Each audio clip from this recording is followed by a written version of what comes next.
All right, so today we're going to be looking at two things, one of which you already know, one of which you do not. So we'll start with the one you don't know first, the area of a regular polygon. So there are several terms that you need to know for regular polygons. Okay? So let's take a look at those to start with. First of all, the center, that's a pretty easy one. It's right in the middle of the regular polygon. It's equidistant from the vertices of the polygon. So here, x is the center of this polygon. The distance from every vertex is the same. Okay? Then a new term for you, and it depends on who you ask as to how you should pronounce this. My understanding is the correct pronunciation is apothem, although I and several other people have called it apothem. I'll take either. It does not really matter. It's the segment from the center perpendicular to a side. So in this diagram, xy is an apothem or an apothem. And it doesn't matter which side you draw it to, although typically in practice, you're so used to dropping in altitudes, you almost always draw it into the bottom. But it doesn't matter. It could have been drawn into any of the sides, and it would be the same distance. Another term that was new to you is that of a central angle. The central angle is an angle with its vertex at the center. Duh. Right? But there's more to it, whose sides pass through consecutive vertices. So here, for example, CXD would be a central angle, or DXE would be a central angle. Okay? We typically don't draw all of these segments in. Typically what we'll do is draw the regular polygon, or if it has a lot of sides, we won't even do that. We'll just draw in a side, two of these segments that connect the center to the vertices, and then drop in the apothem. Okay? Yes? Could a central angle be EXY? No, because its sides has to pass through consecutive vertices. XY doesn't pass through a vertex.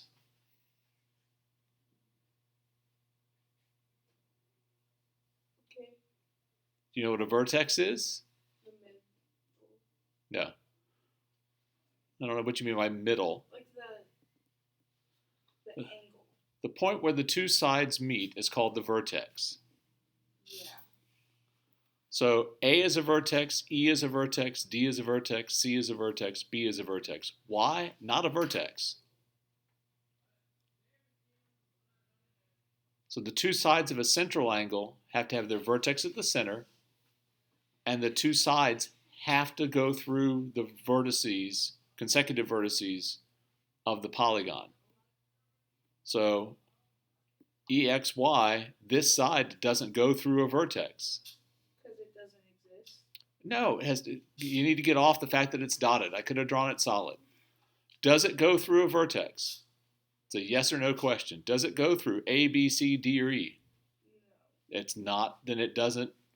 It says sides pass through consecutive vertices. How do you decide what is a vertex? A, B, C, D, and E are all vertices. The vertices are where the two sides meet. The sides of the polygon. Oh, okay.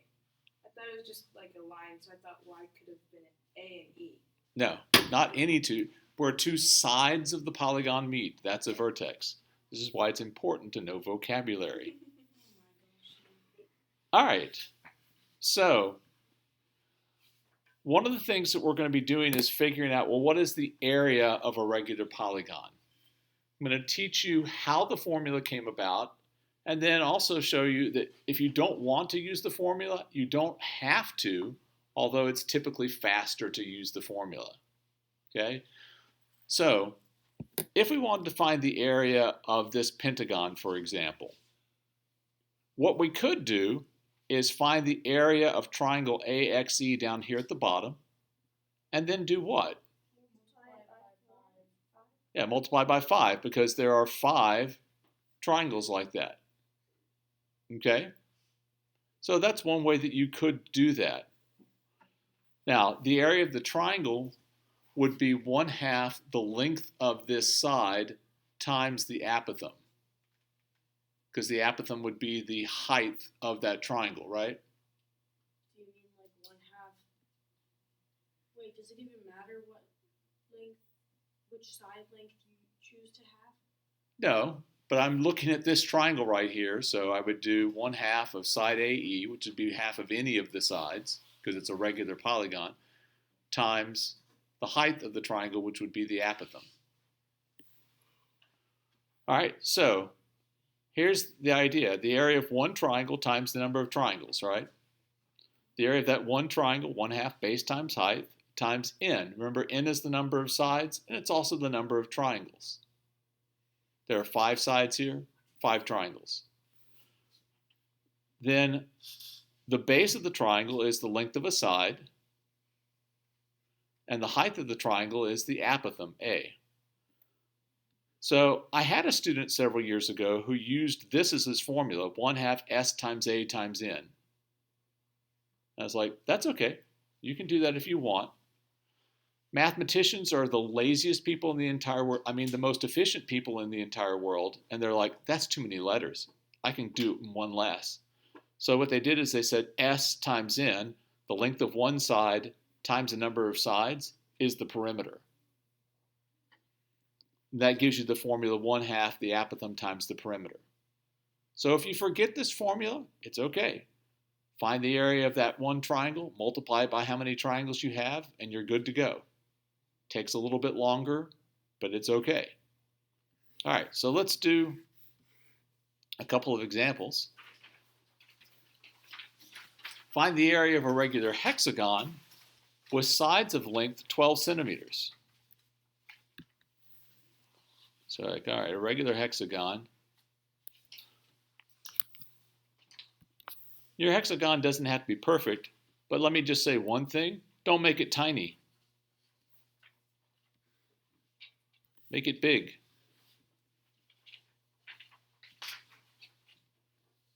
If you draw a tiny triangle, you're going to find you have trouble putting everything you need to on it.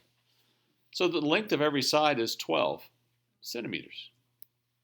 Again, typically we just put it on the one on bottom. Then we'll draw in a central angle, like so, and drop in the apothem.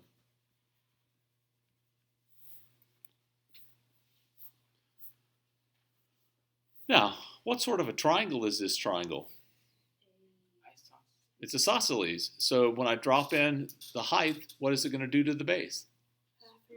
Yeah, split it in half. Each of these is 6. But now we come to another problem.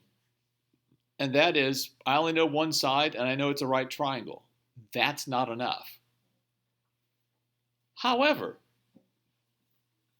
you could go through and do the formula for finding the measure of each angle of a hexagon.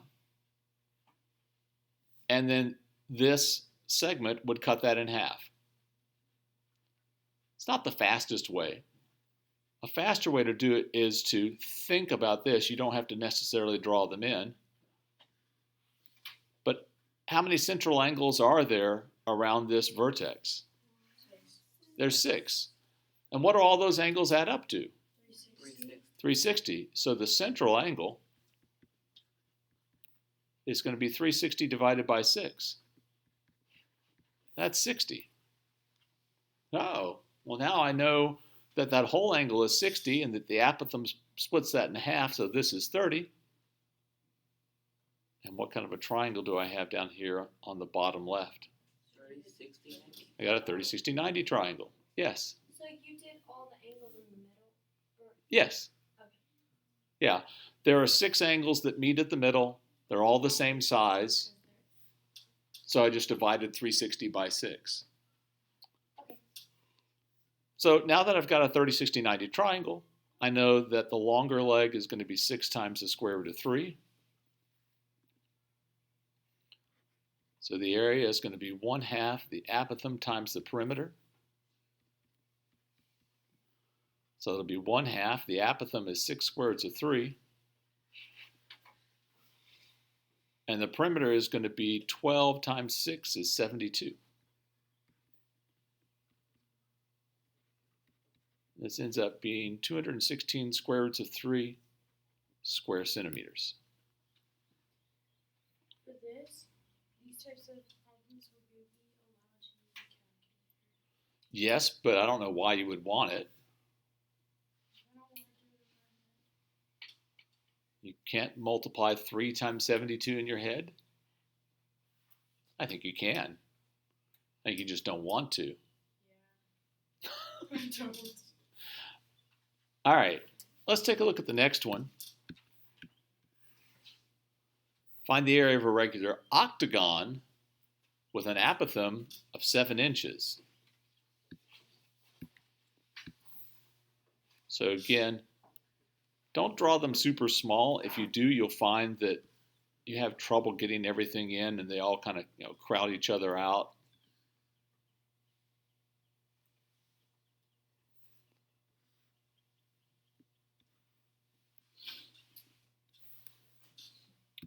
So something like that. Again, I'll draw in the central angle. That's probably not the best color to choose for that.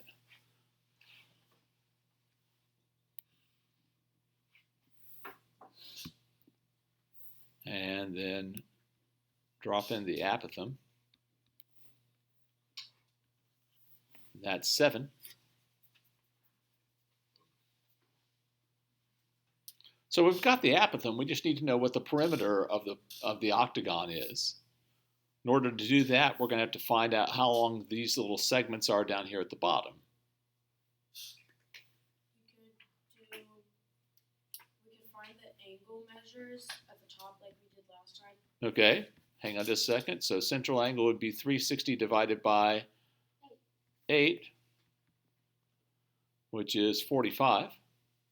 Oh, and then now that we know it's a 45, 45, 90. Oh, bless you. You fell into the trap. Oh shoot, it's a 22.5. Yeah. Something else. Yeah, this angle is 22.5 degrees. My bad. But you caught yourself. And then you could do, you're trying to find straight that's opposite and adjacent that's tangent. Yep. Of 22.5. So this piece right here, is it the whole side length? No. Half? 2. Yeah, it's the side length over 2. So I just put S over 2 for it. If you want to use another variable, you can. But it's half the side, right? Oh, yeah. So then tangent of 22.5 is equal to S over 2 over 7. Could we not just say 2S? 2S and S over 2 are completely different things.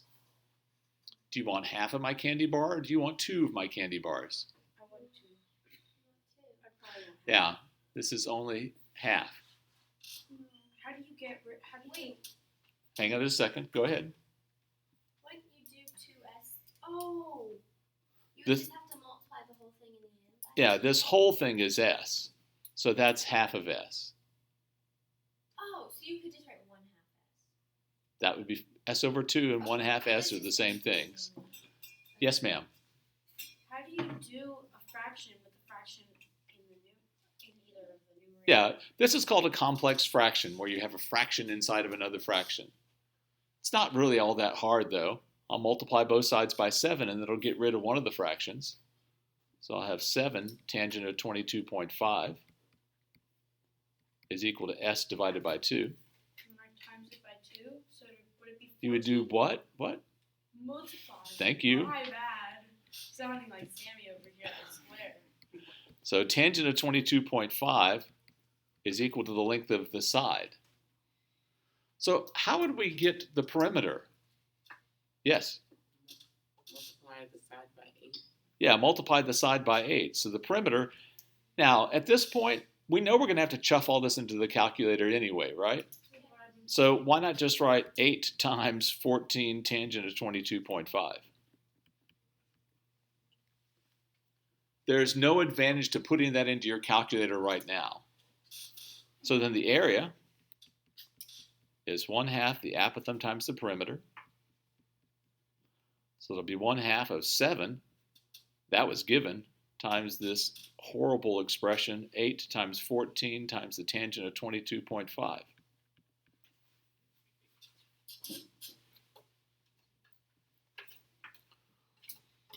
Jake, you already got that for us?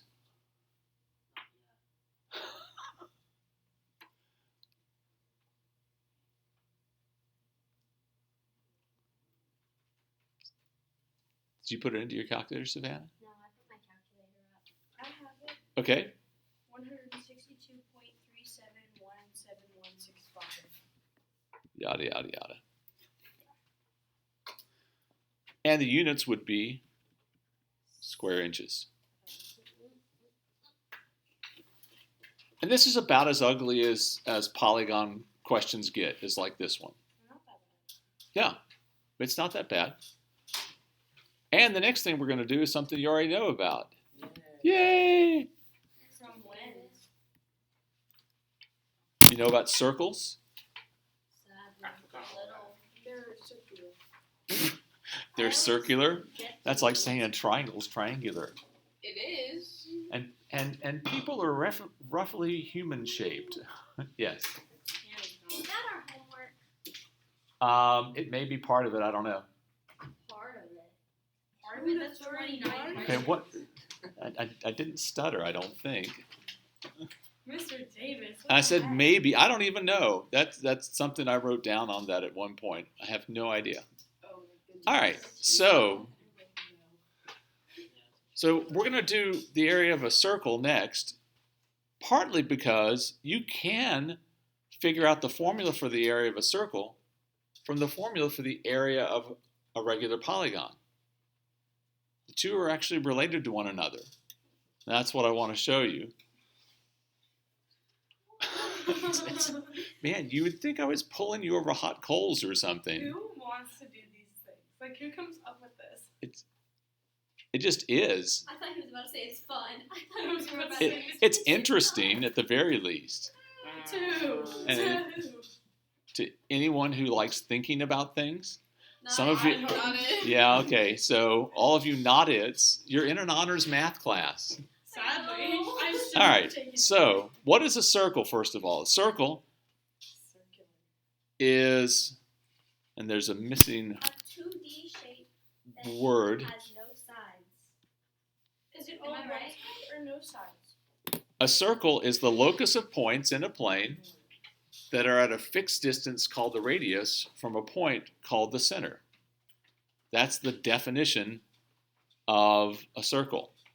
Yes. Does a circle have one big side or no sides at all? It doesn't have sides because sides are Pointed.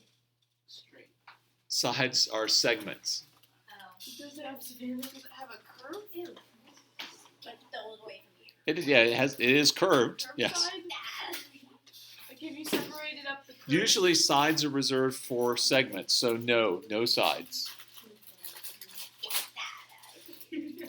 Don't make a big deal out of it. Just let it go and let's move on. So a circle is named by this symbol that looks like a circle with a dot in the middle of it. Why do they put a dot in the middle? So it doesn't look like an O or a 0. And its center. Nice thinking. So here, circle P is the name of this circle. It has radii, which is the plural of radius, segment PA, segment PB, and segment PC, and diameter, segment AC. What's the relationship between the length of a radius and the diameter? The radius is half. Radius is half as long as the diameter. Okay? Something that you learned way back in 7th grade, and I know you may have forgotten it since then. In any circle, the ratio of the circumference of the circle to its diameter is the irrational number pi. No. Yes. 8.14159 2653589.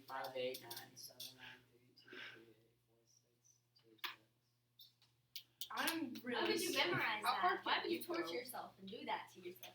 Mr. Hedstrom used to have a memorization contest where he gave bonus points on tests, and he had a student memorize over 1,000 digits of pi. Here? No, it was when we were at Westfield. Oh my god. All We right, should do that. That's so not safe. We should do that. Jacob. pi is equal to the circumference divided by the diameter, which means circumference is equal to pi times the diameter, or if you prefer, 2 times pi times the radius. It doesn't matter, because 2 times the radius is the diameter. The area of a circle is given by the formula area equals pi r squared. Now, where did that come from? Well, let's think about it for a second. What's the area formula for a regular polygon? Okay? Now, imagine, if you will, a regular polygon that had, 100 sides. Wow. What does it look like? A lot of A circle. Almost. It looks a lot like a circle, doesn't it? Oh, because that. Right? It looks a lot like the circle, and the apothem is going to look a lot like a Line? radius. Radius. Oh. And the perimeter of a circle is called the Circumference. circumference, Oh, yeah. which is, Perimeter. what's the formula? Pi times the Y times D. Or 2 times pi times the radius. Yeah. What's a half times 2? 1 What's r times r? r 2R. squared. Never mind. R squared. This is one way you can get the formula for the area of a square, or the area of a circle, from the area of a regular polygon. Yes? Is a apothem Uh-huh. like the not circle version of a radius? No, not quite. There's actually a thing called a radius in a polygon. It's the distance from the center to a vertex. It's longer than the apothem. All right, let's do a couple of quick questions. Find the area of circle K. We know that area is pi times the radius squared. So that'll be pi times 6 inches squared. I love drawing the word pi. Wait. It's a letter. My bad, Mr. It's Davis. My bad. So it's 36 pi square Why did inches. you split it? Because is this the radius? That's the That's the diameter. diameter. So we I have to knew it. cut it in half to find the radius. Okay. Okay, and again, this is the work that I expect to see. That's not that much. No, I expect to see the formula, your substitution into the formula, and then your answer. Do we need to solve it? Solve it. 36 times pi. Oh, give a decimal approximation? No. Okay. How? The only decimal approximations we'll give is if the question specifically asks for it, Okay. or if it's a trig problem where you don't have any choice. I love trig. Okay? All right, here, find the circumference of a circle with area 25 square meters. Ooh. All right, what's the formula for area? A equals pi r squared. All right, so we've got 25 square meters